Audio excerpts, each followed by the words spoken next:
지은아 소개해줘. 네, 안녕하세요. 저는 지금 한류 팬들을 대상으로 한국어 말하기 연습을 할 수 있는 모바일 서비스 트이다를 만들고 있는 팀의 대표 장지웅이라고 합니다. 반갑습니다. 고마워. 아니 내가 사실은 너한테 이 아이디어를 딱 들었을 때 이거 진짜 괜찮겠다. 잘만 만들면은 너무나 배우고 싶어하는 네. 사람들이 많이 그쵸. 있으니까 뭐 중국뿐만 아니라 뭐 동남아시아, 뭐 네. 미국도 마찬가지고. 그리고 나도 계속 요즘 BTS에 대한 기사들을 많이 보고 있는데 막 그 오라클 돔 그쪽에 줄 서서 있는 거 막 ABC 뉴스에서 나오고. 방송하고 이런 걸 봤잖아. 그래갖고 진짜 좋은 아이템이다. 이걸 어떻게 근데 얘가 상용화를 시키고 시장 조사는 어떻게 했을까 딱 듣자마자 궁금했거든. 네. 그럼 되게 이 좋은 아이템을 이제 사업하기 위해서는 검증 과정이 필요하잖아. 그쵸. 그럼 이 사업화하기 전에 이 검증 과정을 너는 어떻게 거친 거야? 일단 검증 과정 말하기 전에 그냥 제가 이 사업을 어떻게 구상했는지부터 얘기해주면 더 좋을 것 같아요. 그래서 사실은 저는 이제 회사를 다니고 있었는데 항상 창업에 대한 관심을 많았었어요. 그래서 여러 가지의 아이템들을 항상 보는 걸 좋아했고 뭐 예를 들어서 그냥 제가 일상생활 했을 때 이게 불편하다 싶으면 이거 어떻게 하면 사업 전환할까? 이러면서 회사 다니면서 많은 아이템들을 한번 해본 적이 있거든요. 근데 어느 날 이제 신문 기사를 읽다가 한류 문화가 확산됨에 따라서 한국어를 공부하고 싶어하는 사람들이 굉장히 많다. 그런데 특히 남미 같은 지역에서는 그 아이들이 한국어를 공부할 수 있는 컨텐츠, 그러니까 선생님도 부족하고 컨텐츠도 부족해서 한국어 확산이 좀 지연되고 있다는 기사를 읽었어요. 그래서 그러면 온라인 컨텐츠를 통해서 또 온라인 채널을 통해서 한국어를 공부할 수 있는 채널과 컨텐츠를 제공한다면 이 니즈들을 분명히 충족시켜 줄 수 있구나. 이거를 사업화하면 어떨까라고 그냥 생각만 하고 있었죠. 그런데 3월 달에 베트남을 이제 가족끼리 여행을 갔었는데 저는 사실은 베트남에 가서 물론 당연히 영어를 쓸 생각도 했었지만 한국이 되게 유명한 한국에 대한 관심이 많은 나라이기 때문에 호텔리어 정도는 한국어를 기본적으로 할 수 있겠구나라고 기대를 하고 갔어요. 나도 지금 사실 기대가 돼. 네, 그런데 정말 그 기대가 완전히 무너졌어요. 물론 저희가 하노이를 간 게 아니라 좀 어떤 작은 섬을 가긴 했지만 그래도 호텔리어도 단 한마디 한국어를 못하는 거예요. 그래서 분명히 이렇게 니즈들이 있고 한데 이 사람들이 정말 한국어를 배울 수 있는 채널이 매우 한정적이구나. 그래서 한국어를 하는 사람이 별로 없구나 라는 걸 인지를 하면서 이거를 그럼 진짜 사업화 해보자 라고 생각을 해서 구상을 하기 시작한 거죠. 그래서 이제 다시 질문으로 돌아오면 그래서 이걸 어떻게 이제 검증을 했냐. 먼저 정말 한국어 시장이 존재하는지를 저는 알고 싶었어요. 그래서 서울에는 굉장히 그런 창업자들의 모임이 많아요. 그리고 그런 뭐 창업자들 뿐만 아니라 창업에 관심 있는 사람들을 위해서 시장 동향들을 읽어주는 그런 포럼들도 굉장히 많아요. 그래서 저는 이제 퇴근하고 그런 이제 강남에 있는 곳들을 가서 주로 중국에 대한 시장을 발표하는 자리를 많이 갔어요. 그걸 갔더니 거기서 이제 중국이 워낙 큰 시장이고 많은 스타트업들이 중국 시장을 진출하려고 하다 보니 굉장한 소스들이 많아요. 그래서 거기서 뭐 중국의 시장이 어떠하다 이런 사업이 크고 있다. 근데 그때 이제 교육 시장에 대한 부분을 많이 또 논의하거든요. 거기에 한국어 시장과 교육 시장에 대한 자료들을 이제 발표를 하면 잘 적어놓고 특히 그 출처들을 잘 저는 적어놨어요. 그래서 그거를 제가 갖고 와서 이제 웹사이트나 아니면 이제 코트라 같은 데다가 문의를 해서 실제 그런 시장이 있는지를 파악을 한 거죠. 그러면 또 어떻게 다른 방법은 없을까? 네, 우리가 사실 웹서핑이 가장 첫 번째 딱 떠오르는 거고 그 다음에 두 번째는 넌 코트라를 이용했다고 했잖아. 그 다음 또 다른 방법은 그 다음은 이제 저는 제 사업이 좀 이제 해외 특히 한국어를 관심 있는 사람들이다 보니 가장 좋았던 채널은 국내에 있는 진짜 외부인들이었었어요. 특히 어학당을 다닌 친구들.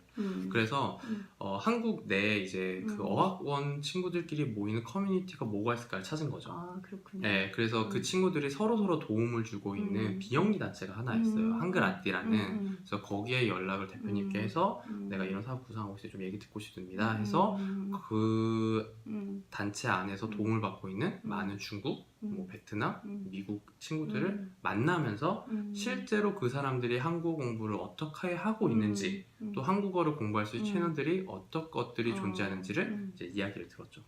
그러면 거기서 확신을 한 거야? 이게 사업화해도 되겠다? 네, 왜냐면은 그 친구들이 했던 말 중에 하나가 제가 이 아이템을 그냥 먼저 소개하면 다 정말 맞장구를 쳤어요. 왜냐하면 이 친구들이 한국어를 정말 그냥 다 시작이 한류 스타들이 좋아서 시작을 했는데 한국어를 공부하려고 봤더니 학원은 너무 비싸고 그리고 어학당도 비싸고 그러면 결국에 뭘 하냐, 온라인 교육 다 비싼 거, 너무 다 비싼 거예요. 그럼 결국에는 그냥 유튜브에 있는 한국어 드라마를 보면서 스스로 학습을 한 거예요.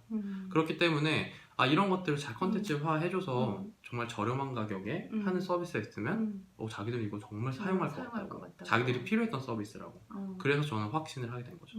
근데 이제 내가 여기서 조금 궁금한 게, 왜냐면은 이거 사업화가 될 것인지 이걸 먼저 결정하는 게 창업자들한테 첫 번째 일이란 말이지. 그러면은 이거 갖고는 솔직히 조금 부족한 느낌이 들어. 뭐가 부족하냐면 그 사람들은 정말 네가 어학당에서 만나거나 만났던 사람은 정말 한국어가 되게 좋은 거고, 그 사람은 어떻게 보면은 그냥 그 사람을 봤을 때 되게 큰 니즈인 거지. 소수에 불과하단 말이야.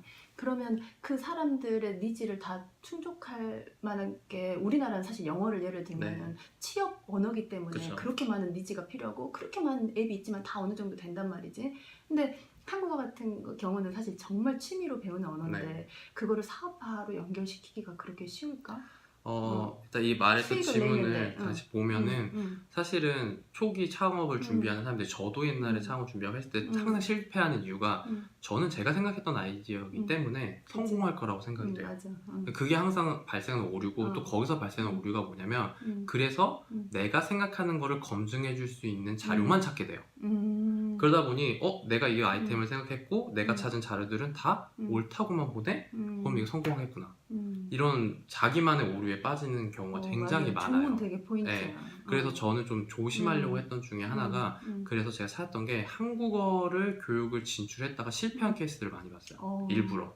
왜냐면은 실패한 사례를 많이 찾았구나. 왜냐면 실패한 사례를 찾으면 이 사람들은 왜 동일한 아이템으로 진출했는데 왜 실패했을까? 이게 정말 시장을 잘못 읽었던 것인지 서비스가 잘못된 것인지 아니면 우리만 정말 시장에 니즈가 있다고 파악한 것인지를 보고 싶었던 거예요. 그런데 한국에 진짜로 뭐 어학원들이 뭐 YBM이라든지 영단기 뭐 이런 것들이 많이 시도를 했는데 진짜 실패를 했어요. 그 이유를 저는 이제 생각했던 게, 이 사람들이 실패한 이유는 한국어를 마치 취업 언어로 착각을 해서 컨텐츠와 교육을 했었기 때문이에요. 그러니까 외국에서는 저희가 토익 토플 하고 다니는 이유가 취업 언어이기 때문에 시험 점수가 필요한 거잖아요. 맞아.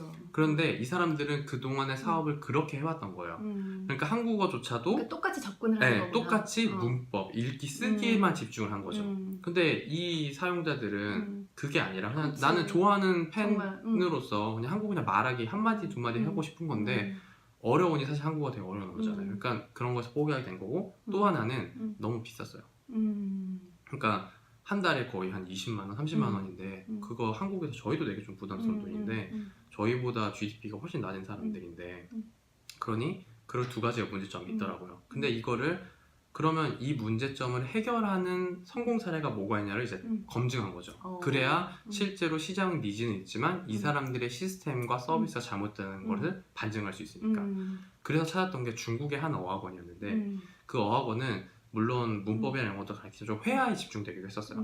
그래서 지금 그냥 하나의 학원이 1년 매출이 6천억 정도. 하나의 학원이 그러니까 재미로 회화에 집중해서 하니까 그런 거구나. 물론 거기서도 이제 문법이나 가르치긴 하지만 좀 더 그러니까 회화를 잘할 수 있는 문법만 가르치는 거잖아. 그렇지, 가볍게. 그렇죠. 그래서 제가 이제 그런 것들을 통해서 내가 생각하고 준비했던 것들이 실패할 수도 있지만 이러이런 실패 요소들을 극복하면 시장의 니즈를 충족시켜 줄 수 있는 성공적인 서비스를 만들 수 있구나라는 것을 이제 처음에 이제 사업 준비는 4월, 5월 한 3달 동안 검증을 한 거죠. 스스로. 그렇구나. 그러면 이제 검증이 끝났어. 그러면 이제 앱을 개발을 시작을 해야 되잖아. 그러면 그 단계가, 검증은 진짜 1차 단계고 이제 진짜 본격적인 너무 힘든 시기가 돌아온 거잖아. 왜냐면